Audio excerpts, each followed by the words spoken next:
Hello once again. I'm going to show you the text tool in freehand.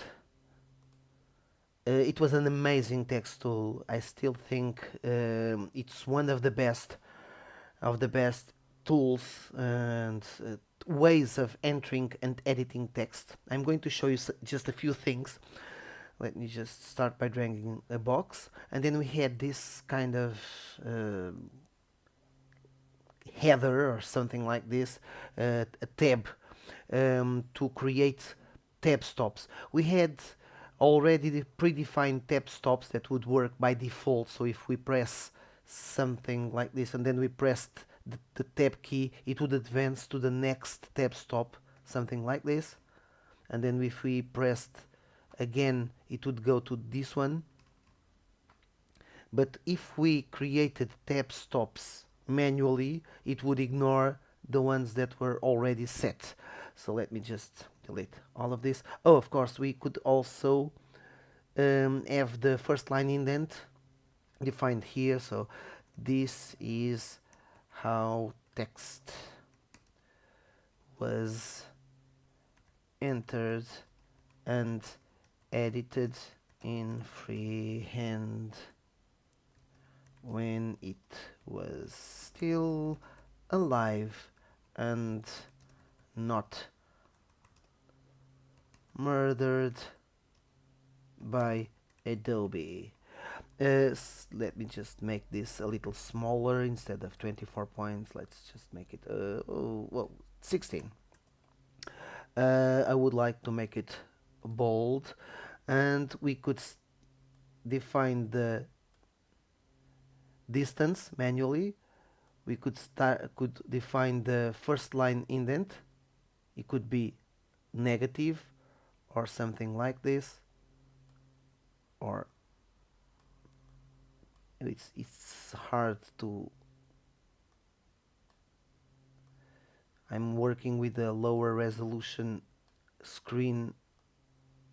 I'm not used to this. Let me just try with a pen. I'm more used to use a pen instead of a mouse. Yeah, something like this. Okay, so we could just define the first line indent and also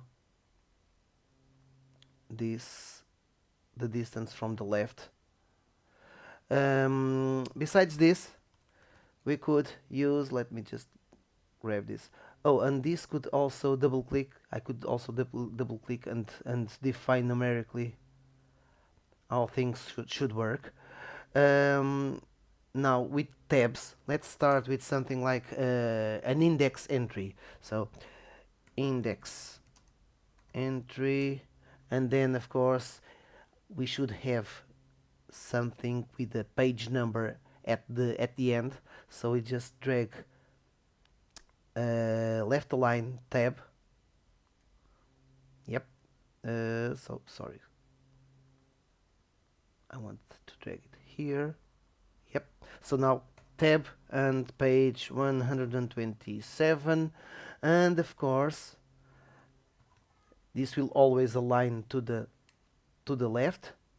I mean align to the right and grow to the left.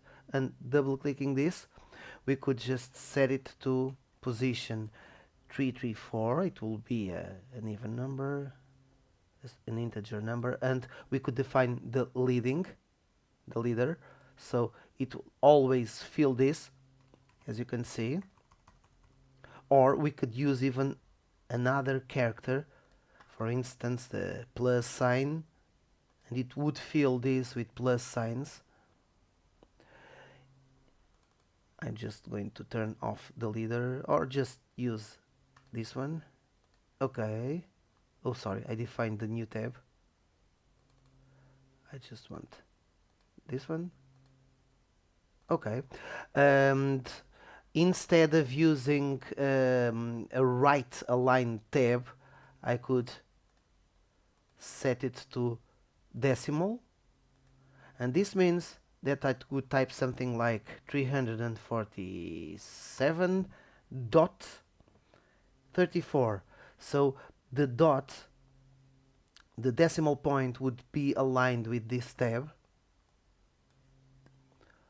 Also we could have tabs that would center, something like this, 200.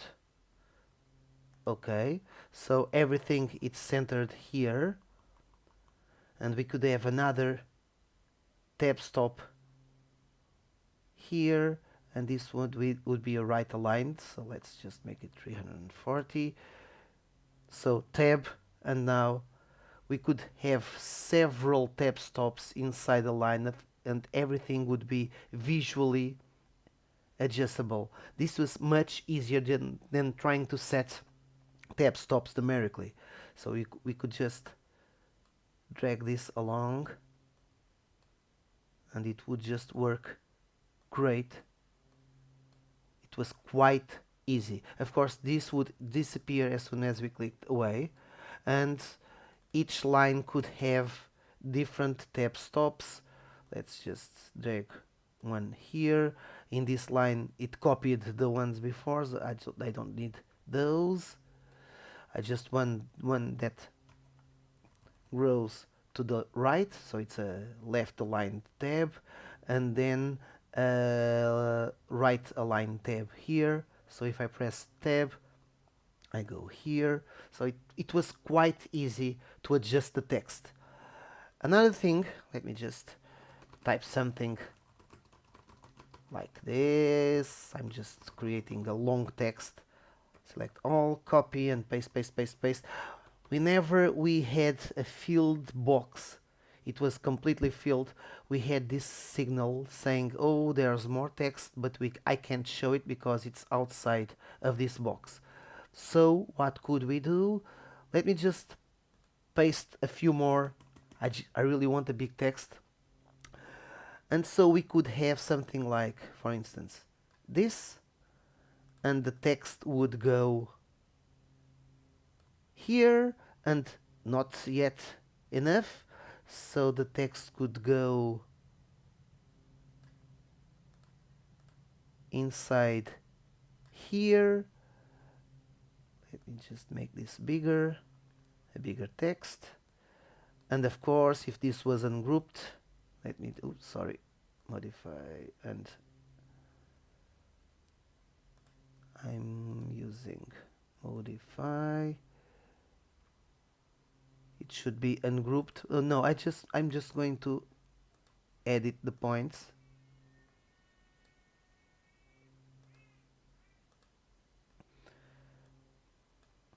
And still not enough. Okay, so I'll just drag this, and here it is. It was really easy, and if you were editing the text, the text would flow. It was really, really, really easy to use. Another thing that was amazing, it was a way to make inline graphics inside the text. So if I just create, let's just create a spiral again. I want something like this, not as many turns, so let me just instead just 2 turns. Okay, and this, yeah, something like this. And I'm going to make it a little thicker, and I'm going to paint it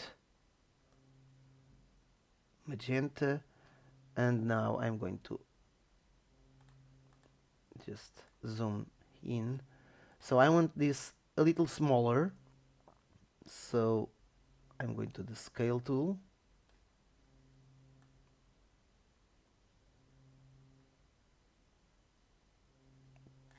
kind of almost like the size of the characters.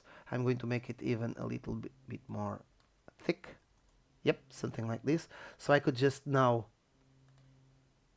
cut, and I want to place it, for instance, here in between those two words. I could just paste, and now this is almost like a character. So I can select it, and I could say that I want it smaller. I could also do subscript, superscript. It was a graphic that would just follow along the text, just like if it was a character inside the text tool. Of course, this would also work here. Paste, and I need spaces, and I want to make it smaller. Oh, wait a minute. I want to make it smaller, something like 12. So, as you can see, this was really an amazing tool, and I haven't showed everything that text could do because it would take really a long time. So it was easy to see where the text would end and follow on to the next shape, and here it is. And for instance, instead of using this, I want this text to start here, so it would just disappear from there, and then this one would go inside here. Quite an amazing tool. We should have tab stops definitions that are graphic, not just numeric. So if we want to create numeric, okay, we just double click and adjust, but we should be able to drag tab stops into our text box. It's easier to define that. I'm going to stop this video now. I'll be producing more videos showing freehand capabilities, and I hope this inspires to create better and more powerful tools. Okay, so bye bye for now.